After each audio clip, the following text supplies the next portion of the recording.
So my first Go Ask Your Mother storytime video has actually turned into a storytime part 1 and part 2 because there's a lot to talk about. So the story time is how Brett and I became business owners at 22 and 23. Yeah, so this is my story time. Enjoy.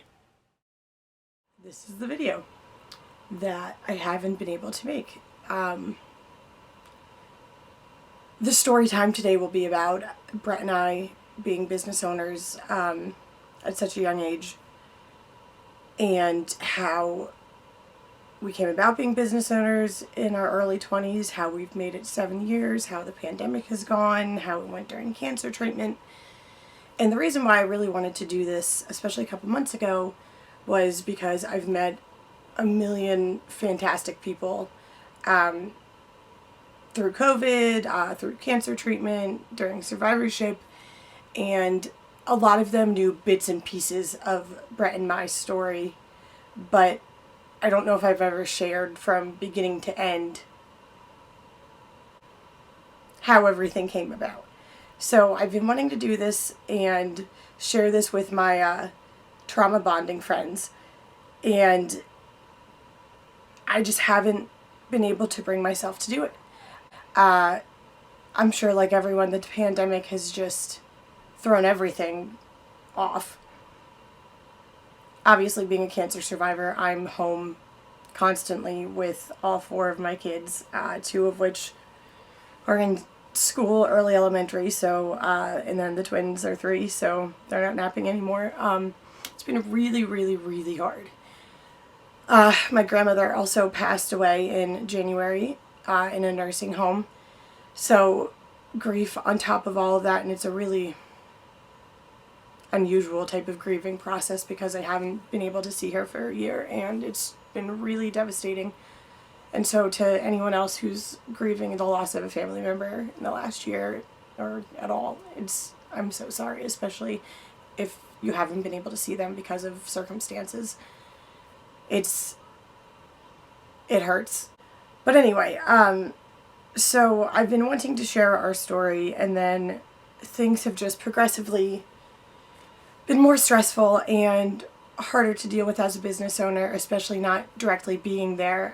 Prior to the pandemic, I was working 30, 40 hours a week at the parlor on top of managing it as the owner. Going from that to being, sheltered in place was just intense.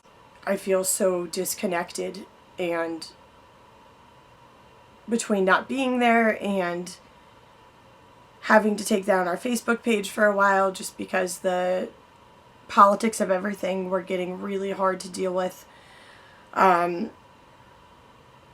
It's been really tough. It's been by far the toughest year as a business owner. But that's why I realized how important it is for me to do this video. Because no matter what happens, I don't ever want any other outside circumstances to change the pride I feel and have felt for the last 7 years as a business owner. Nothing can explain what it feels like to walk in the store and know that this is mine. I don't ever want to forget that feeling. I don't ever want to lose sight of how much I've genuinely loved the last 7 years, even not being there the last year. So, the story of Brett and I, we met in high school. Actually, I was his blind prom date for his senior year, and I was a sophomore. He was actually already enlisted in the Marines when we had met, so we had about 4 months together. We started dating in May, and he left in August for boot camp in in Parris Island, South Carolina. So, yeah, I finished high school, and we stayed together through the whole thing. I barely graduated. I was never a good student. School was not my thing. I was officially a gifted child. I was diagnosed with ADHD at 24, and it explains a lot of the difficulties that I had. But I never had high expectations for myself as far as college, education. I started working at Sunset. I should have started there. I believe the same summer Brett and I started dating, so the summer 2007. And I worked there on and off all through high school. Went back when I came home from Mansfield. And yeah, Brett was in the Marines, and I just pretty much worked the fairs for Sunset, worked a couple of other waitressing jobs, and always went back to Sunset. It was my comfort zone. So come the summer of 2011, Brett is coming home for good as a civilian from the Marine Corps. And it's time for us to decide what we're going to do with our careers. And him and I sat down, and recently before that I had found out that the manufacturers of Sunset, who owned the parlor that I worked at, wanted to get out of the retail parlor side of business and just wholesale their ice cream. So I had asked if anyone had plans on opening a parlor on the Creek Road to keep it in the original location, because we were coming up on our 40-year anniversary, and it's just a very beloved parlor, and no one was planning on it. So I asked them, I know the customers better than anyone. I wait on them every day. They tell me what they love, what they don't love. The parlor didn't have air conditioning. It was at least 10 degrees hotter in there than it was outside in the summertime, but we'd still have lines out the door and down the sidewalk every night.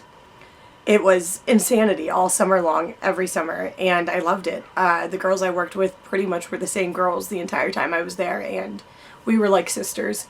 So when I found out that that parlor was closing, I knew that I had to stay on the Creek Road. I knew how important and how beloved this business was. I mean, I literally listened to it day in and day out about the stories, because it sat right on Old Route 15. So when people were driving from upstate New York to basically any of the major cities in Pennsylvania, Philadelphia, or New York City, they would come through Williamsport, and they would literally pass directly by Sunset Ice Cream.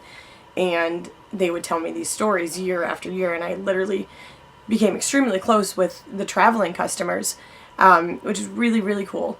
And I knew it couldn't end there, so Brett and I talked about it when he got out of the Marine Corps, and we agreed that this was a great opportunity that we shouldn't let pass us by. So I asked the founders if anyone was going to, and they said no, and I asked them if we could purchase their equipment and open a parlor on the Creek Road.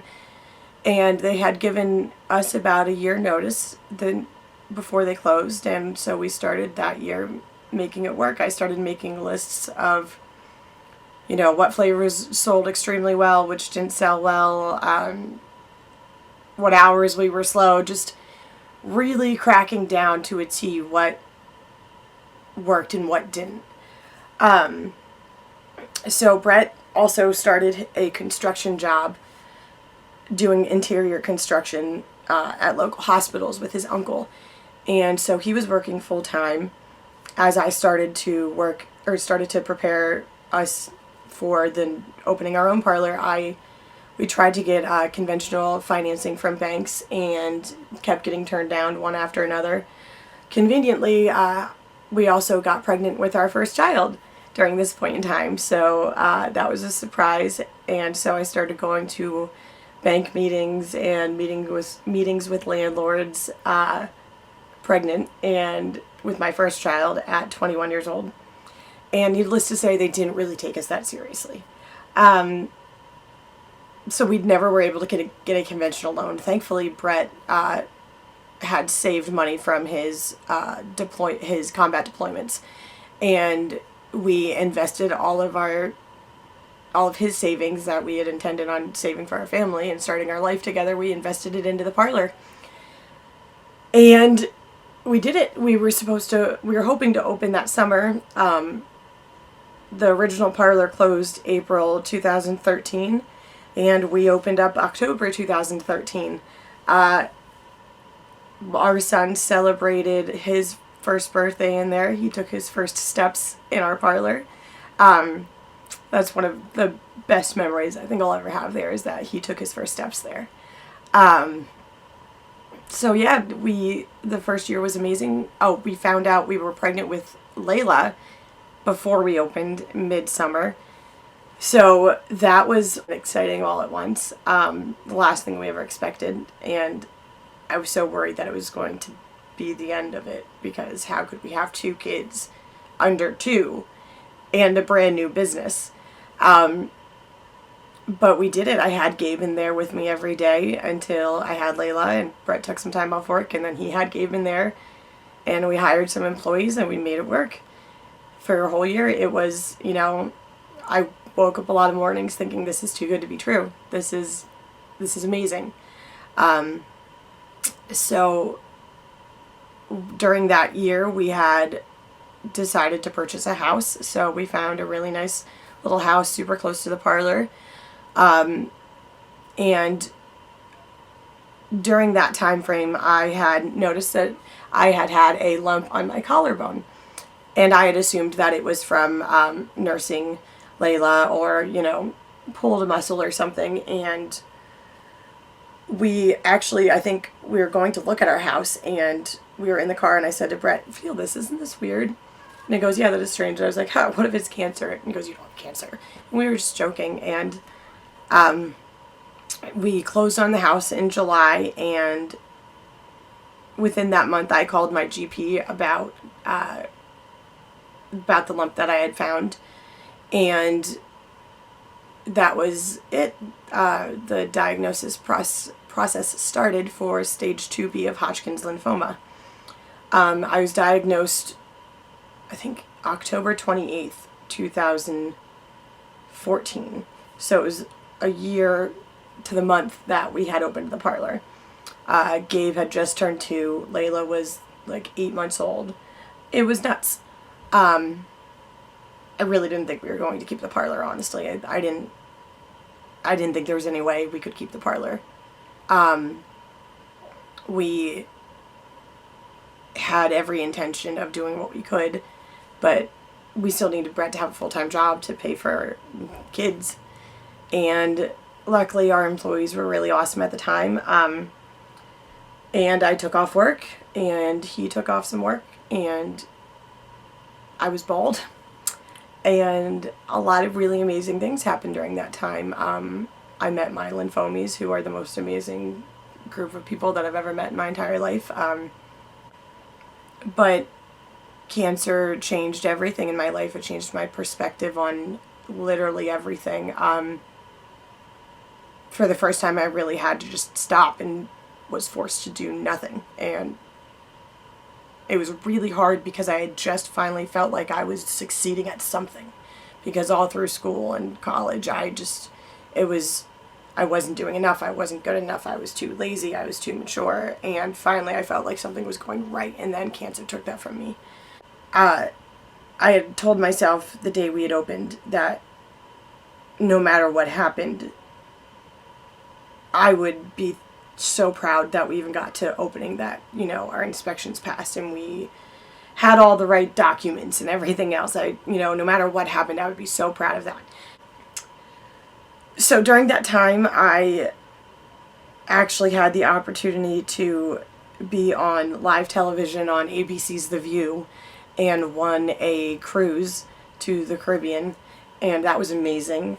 That'll be another story time, I'm sure, but that was the first time I ever realized that I was comfortable speaking publicly to people. To this day, I still watch that video and I need to realize, damn, you can do that. You can be bald on national television and talk comfortably to Nicole Wallace and Stacey London and meet Whoopi and sit there in front of a crowd and just smile and be authentic. That's not something everyone can do. And I think it's also time for me to remember that this is something that I'm good at. And something that I'm trying to continually remind myself now is that maybe that's also why I'm good at customer service and why I love customers the way that I do, why we've maintained 4.8 to 5-star reviews on every social media site for 7 years now. I really enjoy making other people feel comfortable and happy and joyful in my presence, and ice cream uniquely does that. And then after being on The View, and that gave me a really good ability to be more open about my cancer. I had radiation treatment in Philadelphia. I moved to Philadelphia for a month and lived with my cousin, which was awesome, and took a train into UPenn every day. And that was an experience that I never thought I would have, just because I, in my early 20s, chose kids and a business and a career early on. I never thought I would have the living alone in a city experience. So cancer gave me that, and that was really awesome.